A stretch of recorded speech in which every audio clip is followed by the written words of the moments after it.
আবারও ভোজ্য তেলের দাম বাড়ানোর পায়তারা করছেন বিপণন প্রতিষ্ঠানগুলো। মূল্য সমন্বয়ে ট্যারিফ কমিশনে এরই মধ্যে চিঠি দিয়েছে মিল মালিক সমিতি। দাম বাড়ানোর এখনো কোনো সিদ্ধান্ত না হলেও যাচাই বাছাই করছে মন্ত্রণালয়। এখন জন্ম সনদ দিয়ে খোলো বিকাশ স্টুডেন্ট অ্যাকাউন্ট। নিজের বিকাশ নিজে কর। গত 18 এপ্রিল 4 টাকা বাড়িয়ে প্রতি লিটার সয়াবিন তেলের দাম নির্ধারণ করা হয় 167 টাকা, আর খোলা তেলে 2 টাকা কমিয়ে দাম ধরা হয় 147 টাকা। এমন পরিস্থিতিতে তেলের দাম বাড়াতে গত সপ্তাহে বাংলাদেশ ট্রেড অ্যান্ড ট্যারিফ কমিশনে চিঠি দিয়েছে ব্যবসায়ীরা। সব দিক আমলে নিয়ে তা বিশ্লেষণ করছে কমিশন। খুচরা বিক্রেতারা বলছেন, এরই মধ্যে বাজারে তেলের সরবরাহ কমিয়ে দিয়েছে প্রতিষ্ঠানগুলো, আর ভোক্তাদের শঙ্কা তেলের মূল্য বৃদ্ধি আরও কঠিন করে তুলবে জীবনযাত্রা।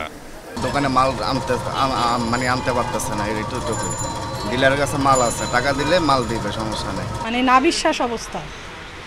যাদের ধরেন অনেক অনেক টাকা আছে তাদেরটা তো জানি না, কিন্তু আমাদের খুবই কষ্ট হচ্ছে মধ্যবিত্ত যারা তাদের। দাম বৃদ্ধির ক্ষেত্রে চড়া বৈশ্বিক বাজার, ব্যাংক সুদহার বৃদ্ধি এবং ডলারের বাড়তি মূল্যকে দায়ী করছেন উৎপাদক কোম্পানিগুলো। যদিও বিশ্ববাজারে দাম কমলে সে অনুযায়ী কমাতে চায় না প্রতিষ্ঠানগুলো। কোথাকার মাল কি রেটে ঢুকতেছে, আমার কাছে যা ইনফরমেশন আছে, দোকানদারের কাছে তা ইনফরমেশন আছে। সেও তো চোখে দেখতেছে যে বাইরে $100 বেড়ে গেছে। মাল যেগুলো চিটাং বন্দরে, একজন ট্রেডার, খাতুন ট্রেডার, সে চিটাং বন্দরে কত রেট মাল ঢুকতেছে সে হিসাব রাখে।